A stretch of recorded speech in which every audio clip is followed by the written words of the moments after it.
This is Wendy, and basically over the past 24 hours, we've seen that Fissure 8 has been the dominant producer of lava. That is the same one that was active yesterday, overnight, that produced the lava flow that went through the eastern edge of Leilani State. And overnight, the flow was, or that fountain, the lava fountain from Fissure 8 was reaching heights of 200 feet, and it was feeding a flow that was traveling to the northeast, and that it was overprinting the lava flow that had inundated Leilani Estates on the night before. It crossed Pohoiki Road at 5 a.m. this morning, and we have crews out there right now tracking the advancement of that flow. It is moving across the PGV access road, so it's continuing its advancement towards the northeasterly direction. There's also been some volcanic glass and other material that are being blown downwind from that high fountain at Fissure 8, and there were reports of Pele's hair falling in Pahoa. It's important that people realize that the stuff that might be falling from the sky, especially in Pahoa, is volcanic glass, and they can cause skin and eye irritation, similar to volcanic ash. These are really sharp pieces. They can poke into your skin. So just be aware that if you're sensing that there's little rocks falling from the sky or pieces of volcanic material falling from the sky, that you should just be cautious of those. Don't rub it onto your skin because it can kind of embed in your skin and irritate you. Maybe rinse your skin off with water if you encounter pieces of volcanic glass falling from the sky. Also, the volcanic ash, the gas emissions rates from the fissures still remain high, and I'm hoping that we'll get a report on the weather, but trade winds are reported to start coming back in the 2 days ahead, so hopefully that will mean the fog and the falling of volcanic glass from the sky will switch directions and not impact people into Pahoa and other areas to the north. Then going up to the summit, ash has been continuously kind of erupting from the vent within Holly Mountain Mount Crater, and at 1:56 a.m., there was an explosion that sent ash to 15,000 feet above sea level. The ash cloud rose pretty much vertically and then drifted only a little bit to the northwest because the winds were very calm. And the explosion was recorded by residents in Volcano because, well, there were also some incandescent blocks that were thrown out of the vent and landed in Holly Mountain Mountain just along the edge of the crater rim. That's my update for today. Aloha all. My report today is pretty much status quo. Park remains closed, 2/3 of it, and today is day 19 of the park closure. I was at a meeting prior to this one where our facilities maintenance chief gave an update on some of the earthquake damage that has occurred. Right now, the entire park is without water in the Kilauea sector. It's unknown how many number of damaged water lines there are. There are at least 8. 6 have been repaired, but there could be more. And we don't know when we're going to be able to turn the water back on in the park. It's kind of like, when is this eruption cycle going to end? And we, since the earthquakes and seismicity remains elevated and ongoing, there seems to be little sense in fixing these very old pipes that keep getting damaged with the new earthquake cycle. There is also, as of last night, significant damage to Helena Poly Road, and 3 buildings have still sustained earthquake damage, which include the Jagger Museum, the USGS Hawaiian Volcano Observatory, as well as the Visitor Emergency Operations Center. And that's all I have today. All right. Good morning, everyone from Hawaii. Right now, as Wendy mentioned, we do have some lighter winds, and they are pushing some of the volcanic emissions towards the north and northwest. And we expect that to continue through today, but we do have our trade winds starting to pick up later on this evening. and tonight and tomorrow. So we should be back to sending those emissions mostly downstream to the southwest. Otherwise, it's a very rainy day over on the windward side of the Big Island, and we expect that rain to continue through today, tonight, and into tomorrow, with some clearing expected tonight, tomorrow, late in the morning. Our first question comes from Sherry Bracken, Hawaii Public Radio. Your line is now open. Hi, good morning. Aloha, everybody. Wendy, you spoke of the lava, but please address Highway 132 and where the lava is and where it seems to be going relative to 132 or other highways. Hi, Sherry. Wendy Stovall here. So I don't have the exact location of the flow front right now. It does seem like it is still moving towards the northeast, and there's a map that we published yesterday on our website. So if you look at that map, you can see that it looked like the front of the flow was going to cross a road that goes down towards PGV, and we do see that it has crossed, basically crossing that road as we speak. So the trajectory is towards Highway 132. But I don't know what the timing is and whether that flow will continue to be fed. I'm trying to get up-to-date information on it, but I don't have an exact location of the flow front right now. I'm sorry. No worries. That's fine. It just Civil Defense said Highway 132 was shut at 6:45, so I didn't know if the lava was actually there yet or coming. So thank you so much. It's not there yet. It's still kind of on its way there. Thank you a lot. Okay. Our next question comes from Jim Roop with Westwood One News. Your line is now open. Thank you. Good morning. Jim quite said a couple of things yesterday that I would love some clarification on. Number one, that, as I understand it, the crater, Halemaumau, is now went from 12 acres to 90 acres. What does that mean in the scheme of things? And then what did he mean by the fact that the theory of eruptions might be changing a little bit, in that they are gas-driven as opposed to steam-driven, even though instruments would say the contrary? Can someone clarify that for me? Sure. So it's not Halemaumau itself that has gained an area. It's the overlook crater vent that's inside Halemaumau. So since the lava drained away, that crater vent the overlook crater vent has been kind of collapsing in on itself. And in the process of some of these explosions that have occurred from the summit, another vent has opened up that's really, it looks like a classic steam vent. It's white in color, and we haven't been able to get any accurate gas measurements specifically from that location. It's dangerous for our scientists to go out there and then, flying a drone into that area to collect measurements. We just don't want to lose it. So the change in idea of the dynamics that are driving the summit explosions has come about because of a few different things that we're seeing. There's gas data that we have gotten from traverses downwind, indicating that there is magma still within that crater vent, the overlook crater vent. And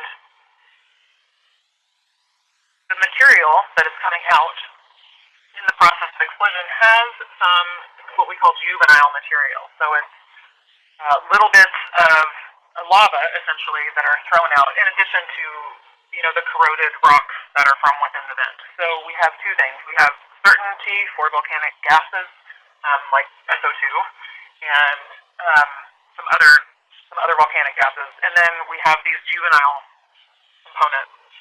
And in the background of all of this is scientists are having this conversation of what is actually driving these events, and we're trying to get a better handle on it, and looking at the geophysical data as well, so the deformation data and the seismic data, trying to pick out patterns. And in doing this, we're hoping to better understand what's going on within the Halemaumau system itself, and that can help us to better forecast when things might be closing down up there. So does that help answer your question a little bit?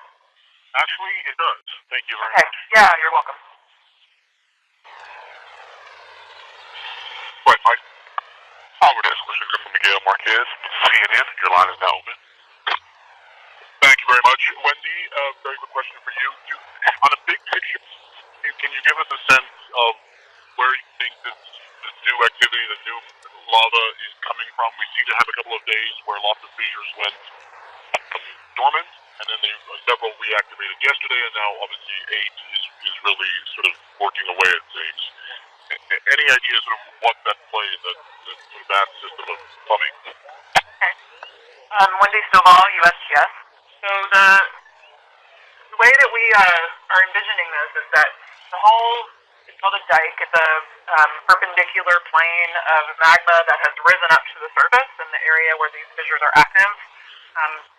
Essentially, the whole dike is at the surface right now. So we see it sometimes become more vigorous in one area and then kind of die down and become less vigorous. But the general idea is that we have it's at the surface, and it's starting to migrate back to the west and uprift.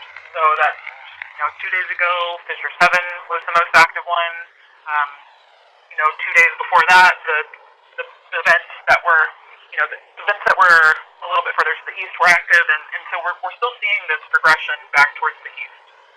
We're doing measurements of temperature and gas at the vents that are further uprift, and we have noticed that they're starting to show signs that those, the ones that are a little bit further to the west will reactivate. The thing that we are not seeing, and we continue to not see, is that the area around Highway 130, where those cracks are, where they've kind of covered them over with plates, there's no sign of SO2, which stands for H2S first, which would be the first gas that we would detect if magma was moving to the surface. It's really just in the line where the fissures originally opened that we're seeing potential reactivity uprift towards the west. So that's really what's going on, and there's no further sign that there's a widening in the lower east rift zone, and we were seeing the widening.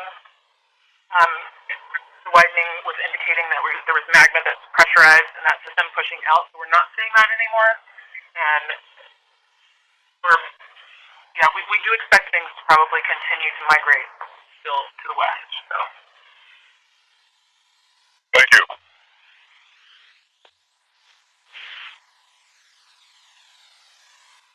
Our next question comes from Michael Phillips at Boy Weather. Your line is now open. Hi, my question is for the National Weather Service. It looks like in the light winds yesterday, a pyrocumulus cloud formed, creating an isolated thunderstorm over Lake Lanier States. Are you seeing more things like that popping up, and is the volcano eruption driving any weather on the Big Island or throughout the state with all the aerosols that's floating in the air? I didn't see anything in our lightning detection network yesterday for any thunderstorms over there, but we have seen pyrocumulus essentially coming out of on the East Rift area. If you look at the plumes coming off of that, you'll see the pyrocumulus forming at the top of those plumes. But we haven't seen anything large enough to produce thunderstorms. So we do have, of course, a lot of aerosols in the air.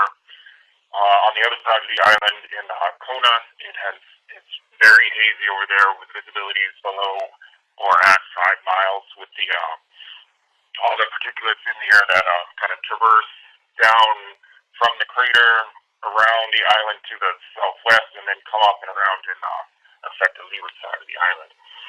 For the smaller islands, we haven't had the right wind direction to bring any of that towards the smaller islands, which is good for the rest of the state. And we're in a good part of the year where trade winds do continue for most of the time here. We rarely see an interruption in the trade. So hopefully that continues during this event. Thank you.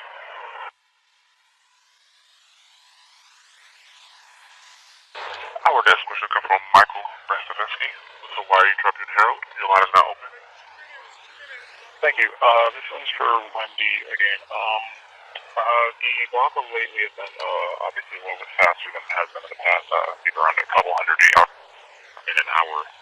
I was wondering if you might comment on what factors are driving that speed increase, and whether it would be plausible for it to get still faster in the future. Hi, Wendy Stovall, USGS. So we've seen a couple of different things happen, especially over the past 48 hours. The lava that moved through Leilani Estates that was reported to have 10 lots in 10 minutes was the result of a breakout of ponded area. So when lava builds up these ponds, creates sides for itself that hold a big body of lava, it remains hot, and that lava remains still very fluid in nature. So the side of that pond, the wall of the pond fails, it will pour out very rapidly. And so that was what happened in the 10 lots in 10 minutes scenario. To channelize lava flows, there have been channelized lava flows. Prior to that, we started to see when things ramped up a little bit over a week ago, and those were moving down to the coast. And we believe that those flows were probably moving similarly as fast as the ones that have been recorded just overnight and some yesterday.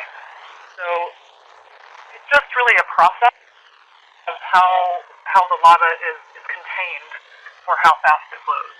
The ones that have been moving from Fish Gate today have been channelized, and they've been going more towards that northeasterly direction. So the slope is not as great as it was going down to the coast. Perhaps we even had faster flow rates going down to the coast. It was very hard for us down to measure that because of the sulfur dioxide hazard present.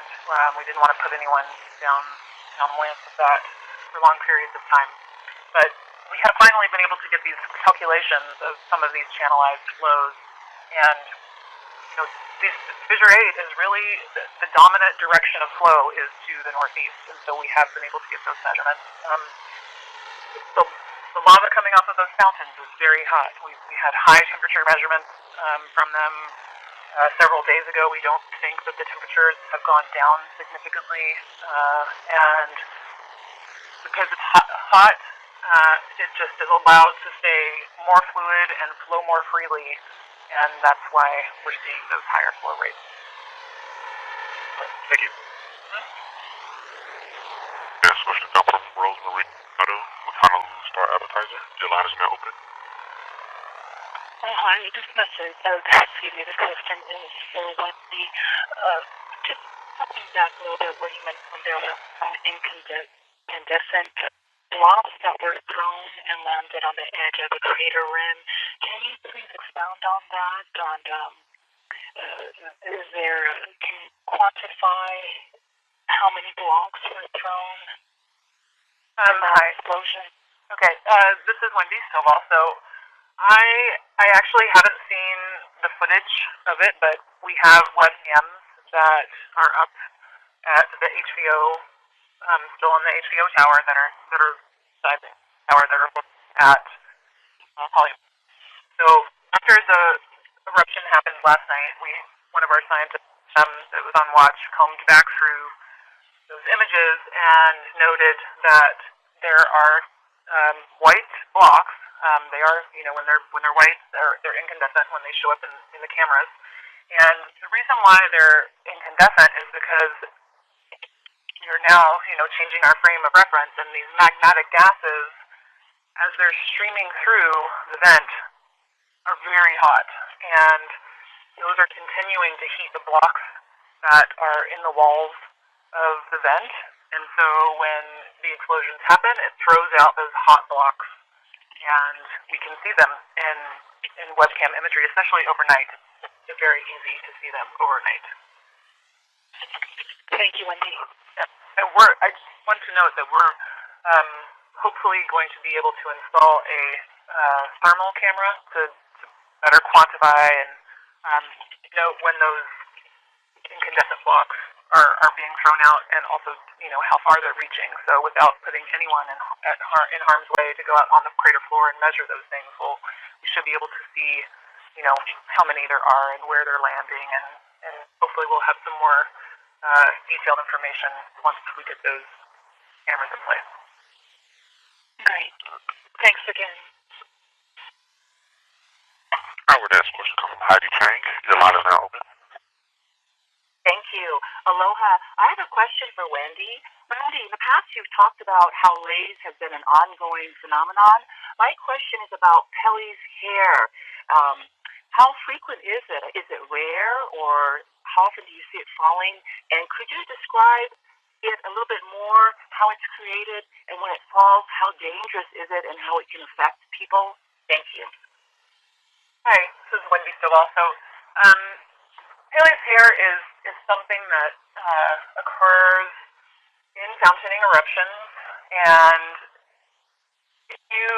I don't know if any of you have ever watched someone blow glass, or if you can imagine like blowing glass. So this is kind of what the fountains are doing. They're throwing up very hot, liquid rock into the air, which is volcanic glass, essentially.